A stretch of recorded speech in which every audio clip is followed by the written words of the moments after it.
Hello, I'm Matt. And I'm V. Now more than ever, it feels like we've been given a reason to keep our health and well-being in check. We'll be talking to a nutritionist on how to best maintain our diet during this time. We'll also be hearing from a personal trainer who's leading online exercise classes during lockdown. We also have a really easy sourdough starter recipe. But first, cat. That cat is actually one of two, and they're both called Joey and Chandler from Friends. Isn't that really cool?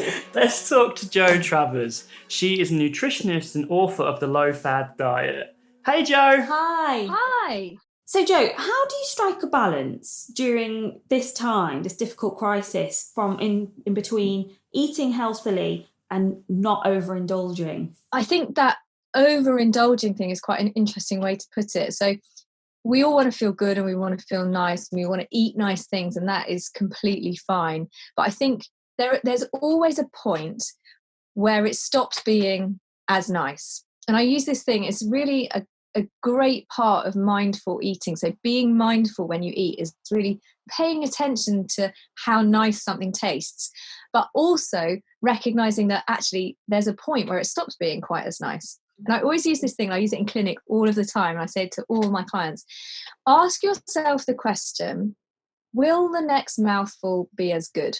And if the answer is yes, carry on, and enjoy it and get every last bit of satisfaction from that thing that you're eating. But often we miss, possibly a lot of the time, because we're not really concentrating on the food, we miss those quite subtle signals of, actually, I've had enough now. And we call it taste satiety.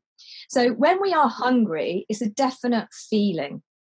But satiety, like being satisfied with the food you've eaten, is actually more of an absence of a feeling. It's an absence of hunger. So when you're no longer hungry anymore, you are satisfied. And from that, it's not so tangible. It's more difficult to grasp and very easy to ignore. So if you're watching TV and eating, a massive bowl of popcorn, you may not recognize when it's tipped over from being absolutely amazing to, oh, actually, I really don't want any more of this, until you get to that point, oh, the movie's finished and now I feel horrible because I ate 3 times as much popcorn as I actually wanted.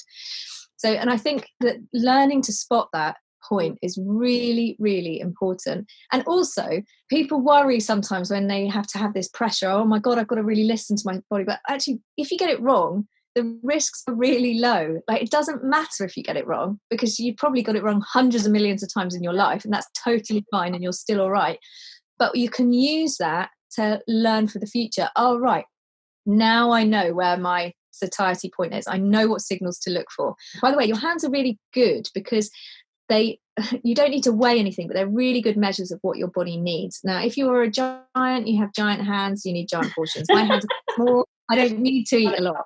So in households, like I've had a couple of my clients that say, now I'm eating all my meals with my husband or partner, I am eating a lot more because I eat the same as he does. But like, my husband is much, much taller than me. He's got much bigger hands than me. If I ate what he ate, I would gain a lot of weight. And vice versa, if he ate the same size as me, then he would probably lose weight. So use your hands as your portion guides. Now, a portion of protein is about the size of the palm of your hand and the thickness, okay? So that's things like meat, fish, eggs, dairy products, those kinds of things. So that's what we're looking for. So we're looking for about 4 or 5 handful fist-sized portions of carbs, 2 to 3 portions of protein a day, and at least 5 handfuls of fruit and veg. And you know what? Those are really good visual guides, but another really good visual guide that I always use is if you imagine your plate split into 3. So at breakfast, lunch and dinner, you have half your plate filled with veg or a mixture of fruit and veg, a quarter with carbohydrate and a quarter with protein. And if you do that in combination with your hand size measures, the chances of you getting everything you need and not too much of what you don't are really, really high. That actually makes total sense, because we're quite healthy across the week, but then Matt has like he's kind of introduced me to the way in which he sort of looks at his diet, and he'll have one evening where he'll just sort of eat whatever. Yes, and he loves crisps. Yeah, but we do get to a point, don't we, where I'm like, oh gosh, actually, I probably could have stopped eating way before. So this principle that you're talking about seems like something that might be quite attainable and quite easy to kind of work into our diet for anyone, really. It means you can still eat the food you like. Like, I'm definitely not saying don't have crisps, because crisps are amazing. They're crunchy. And, you know, there's a lot going on with crisps, and they're brilliant. So many flavours. But definitely there is a point where actually they stop being quite so great. And it's not that you just can never eat crisps again. And I think that's one of the things that happens. Like, if you have a cheat day, you want to eat as much of the food that you don't allow yourself during the week as you possibly can in that day. But actually, if you're more relaxed about it, I'm just going to eat the crisps that I really, really want, then it's much easier. You can just say, oh yeah, I'll just finish those tomorrow. Or, you know, I'll have them a bit later. And that's a perfectly acceptable way to eat. So cheat days are something that people really like to do. But honestly, I just feel like every day should be the same. It's interesting because I think with the cheat day, when I have my cheat day, I kind of sometimes it's almost like I feel obligated to have those snacks because I've waited so long for them. So I suppose, you know, with your method, I suppose it does make a lot more sense actually. In terms of food choices, how much of effect upon does that have on people's mood and well-being? Quite a lot, actually. There's two parts to food and mood. So there's the biological impact of food and mood. So, you know, we are what we eat. Our cells are made of things that we eat. And so from that perspective, we need things like B vitamins for brain cells to develop properly. And we need energy, carbohydrates, in order to, you know, fuel everything that needs to run in our system. And we need protein to make hormones and enzymes and all sorts of things like that. So from that perspective, there's quite a lot we can do in terms of the food we eat. So things like omega-3, this is really linked to mood, because omega-3 is a particular type of fat. We usually get it from things like oily fish, but also flax seeds and walnuts. And that particular fat we can't make in our bodies, but we need it to form the membrane of brain cells. If we don't get enough omega-3, for whatever reason, then our body substitutes with other fats which are not so good at their job. Now, it's thought that when you substitute these other fats for the omega-3, the neurotransmitters can't get through the brain cell into the spot where they work properly. And that's why omega-3 deficiency is linked to mood destabilization, and low mood and things like that. And when you have adequate omega-3, your mood tends to be much more stable. So from a biological perspective, there are things like that. But there's also, like I was just talking with the mindful eating, the idea of the psychological impact of food on mood. So food can be comfort, it can be celebration. You know, we will have birthday cakes and things like that. But on the other flip side of that, there's food as the stressor. So, you know, am I eating enough vegetables? Did I have too much pasta at lunch? Is this going to fill me up? You know, am I going to be able to buy the food that I want at the supermarket? So there's all of those kind of elements too. And taken together, they have a huge impact on what's going on. So if we think about alcohol, for example, now alcohol is not food, it's not a nutrient, it's a toxin, just to be quite clear on that. But you know, the first couple of drinks can actually make you feel quite good and make you feel relaxed and, you know, happy, and like it's a signal that it's the end of the day and those kinds of things. But if you drink more than that, that can really interrupt our sleep.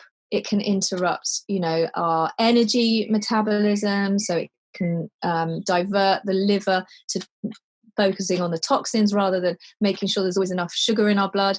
And then when you wake up in the morning and you have a hangover and you're craving carbohydrates, and then what happens is you eat too much carbohydrates, your blood sugar spikes. That's great for the brain for about a minute, and then your blood sugar crashes, and then you feel awful because your brain runs on sugar and it's no longer got any sugar in the blood.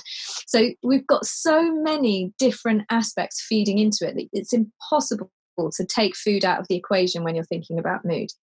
Brilliant. No, honestly, everything you're saying is so it's an eye-opener on a personal level, definitely. And in terms of kind of, you've sort of mentioned mindful eating and portion sizes, and I'm assuming they sort of go within your top tips. But, for anybody that might be watching this, that might be thinking, oh my gosh, I really need to kind of try, I want to try and do better. What is some of the most, just a rundown, your top 3 maybe tips of just, this is what I can do to integrate a healthier diet daily for myself? So the first thing is, don't worry. Don't worry about food. It's okay.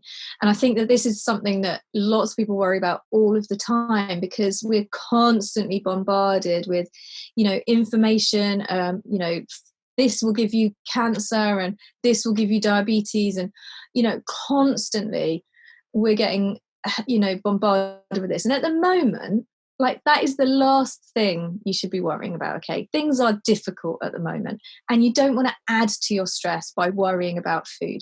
Okay, just go back to basics. So my second top tip is back to basics. Are you getting fruit and veg, protein, and carbohydrates? So those are the 3 things you need to think about: energy, protein, and fruit and veg.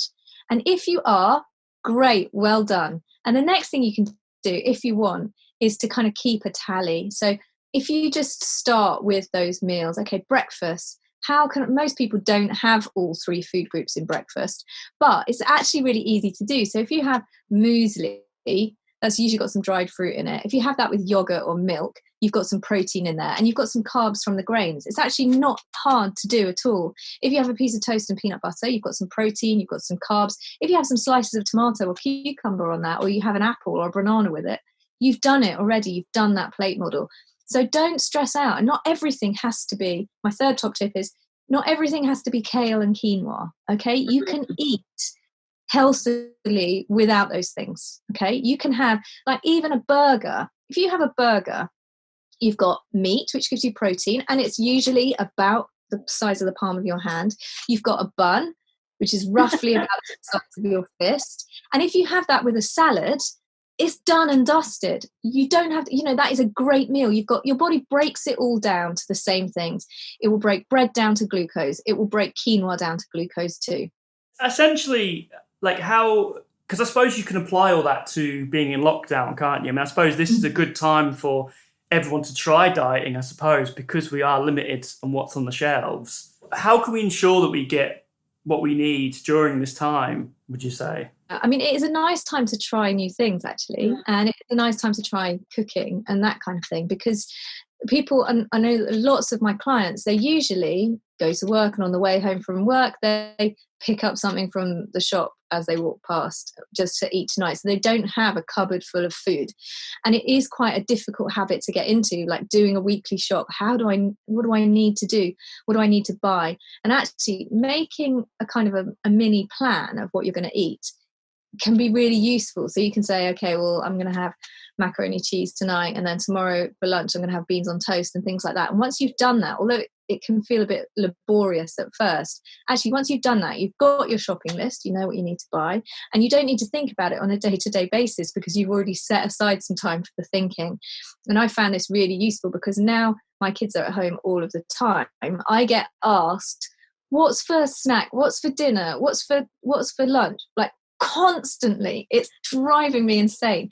And now I just direct my children, have a look at the meal plan, and they don't ask me anymore, thank God. And it's just really, saved my sanity. Well, thanks so much for all that. It's been really insightful. I'll definitely be checking my portions with my hands now. But Thank you so much. Thank you. You take care. Yeah, nice to speak to you. Nice to speak to you. Thank you. Thank you. It's nice to talk to someone that loves crisps as much as I do. Yeah, you do love your crisps. I do. Coming up, we'll be speaking to a personal trainer who will be telling us how to get the very best out of exercise during this time. But before that, cacao! Now, I'm still not sure whether that's Joey or Chandler. Right, let's talk about the recipe. So this is a sourdough starter, and like me, you might find finding yeast in the shops really hard to get. And the great thing about this starter is it captures natural yeast in the air. Now, for those of you that aren't aware of what a sourdough starter is, it's step one in the process of making a beautiful sourdough loaf of your own at home. Now, we're not bakers by any stretch, but Matt has managed to master this very lovely recipe that I'm enjoying. Roll the recipe. To create a sourdough starter, it's so simple. It's just 2 ingredients, all-purpose flour and water. So you get your container, should be glass. You get your half cup of flour and you put it in the container, and then you get your 1/4 cup of water and you pour it in. Stir it for a minute or so until blended. Now we've done the mixture, we just need to cover the top and put it somewhere dark and warm. Use the same amount of water and flour every 24 hours. You will probably have to discard a good amount each day as the starter starts to grow. Look and smell your starter every day. If it starts to go brown or pink or smell foul, throw away. A strong yeast-like odour is normal though. It takes around 7 days for the starter to become usable. You will know it's ready when you see big air pockets within the mixture. Good luck. It's amazing what you can do when you put your mind to it, isn't it? It really is. And next week we'll be showing you step 2 on how to actually create the bread with the starter. So get your starter started. Let's chat to our next guest. Meg Harbon is a personal trainer and she's adapted her usual training in the gym to the home, bringing you online gym sessions. Meg joins us now. Hey Meg. Hi. Hi.